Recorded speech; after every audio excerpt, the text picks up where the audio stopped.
Hello and welcome to BBC World News. We begin with breaking news this hour. Pakistan says it has shot down 2 Indian aircraft which it claims were over Pakistani airspace. The Pakistani military also says its warplanes carried out airstrikes inside India. India says the Pakistani jets were forced to retreat by its own aircraft, but has not confirmed whether any of its planes were shot down.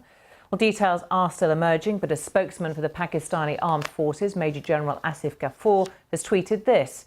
He says that in response to Pakistan Air Force strikes, the Indian Air Force crossed the line of control, the LOC, in Kashmir.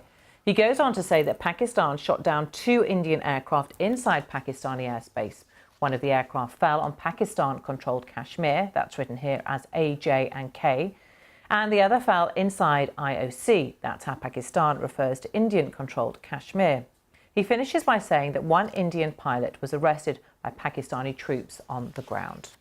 Well, let's get more now from our correspondents in Delhi, Sangeeta Maiske, and from Islamabad, I'm joined by Secunda Kamani. Let's go to Secunda Kamani first. Welcome to you. Tell us exactly what we know has happened and what we're hearing from the military, Secunda. So I've just come out of a briefing, a press conference by the Pakistani military. The Pakistani military spokesman broke down the chronology of these dramatic events that took place today. According to him, this began when Pakistani jets from within Pakistani airspace targeted Indian positions within India across the border. As a response to those strikes, he says that Indian jets crossed over into Pakistani airspace, and Pakistani planes shot down 2 Indian jets. As a result of that, he says 2 Indian pilots have been taken into custody. There had been some reports in Indian media that a Pakistani plane had been shot down by Indian forces. The Pakistani military has said that is not true. Now, I asked the Pakistani military spokesman if these actions by Pakistan in targeting, in carrying out these strikes across the border in India were pushing the 2 countries to the brink of war.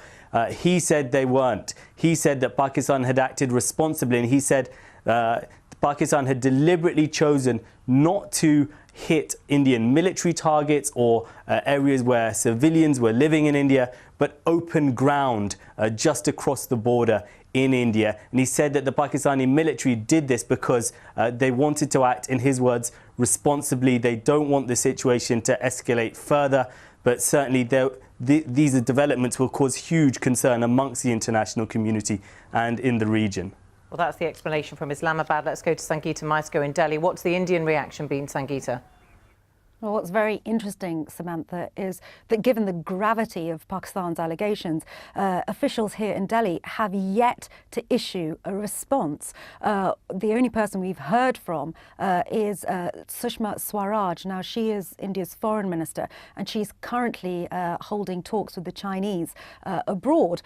She issued a statement this morning simply reiterating, really, what has been a long-standing position of the Indian government, which is that they only take action against Pakistan-controlled territories when they are trying to crack down on militants who are attempting to destabilize India.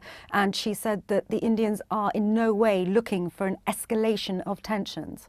So from both sides saying they're not looking for an escalation in tensions, but Secunda, just explain the chronology over the past few weeks of how we've got to this point.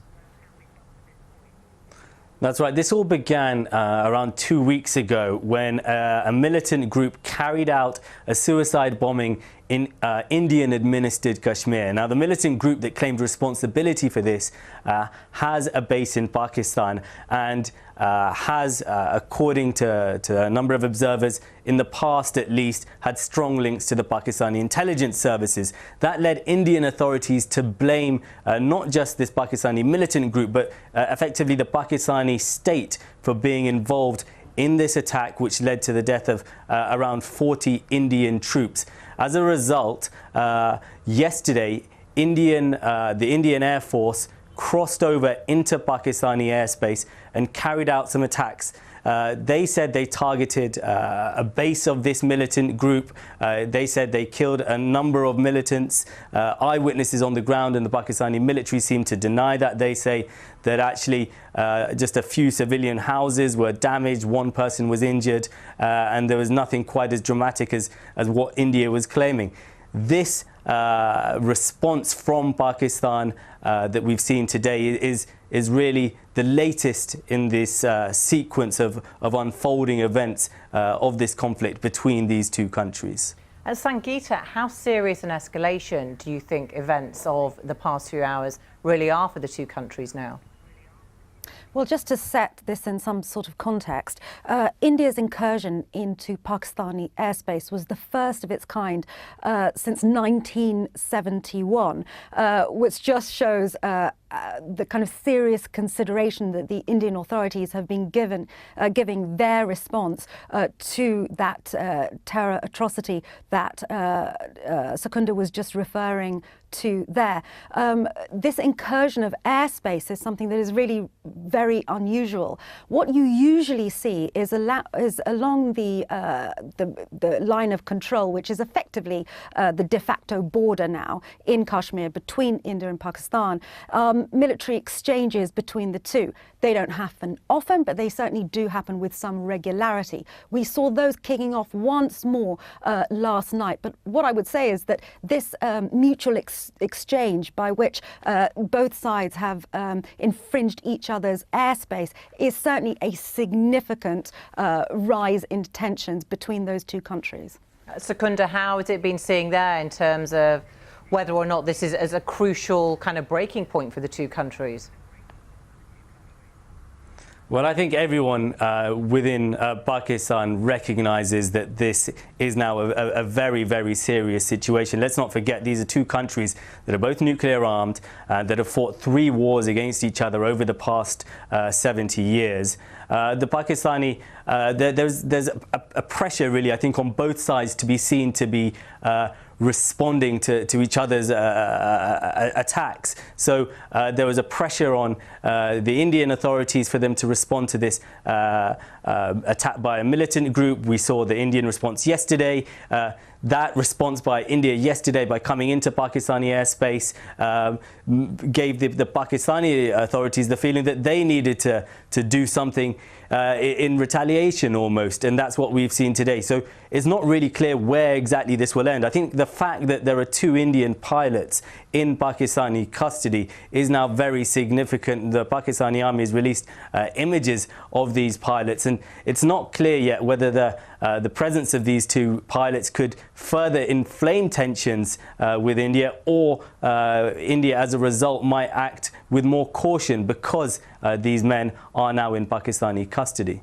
Sangeeta, final question to you. Just put this into context for us, because this dispute has been going back all the way to 1947. Why is Kashmir this disputed territory? Why is it so important to both countries?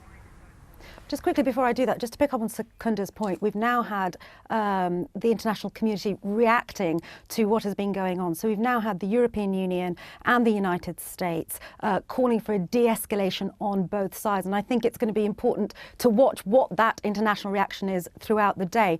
But just to go back, there have been tensions between India and Pakistan unfolding over Kashmir since 1947.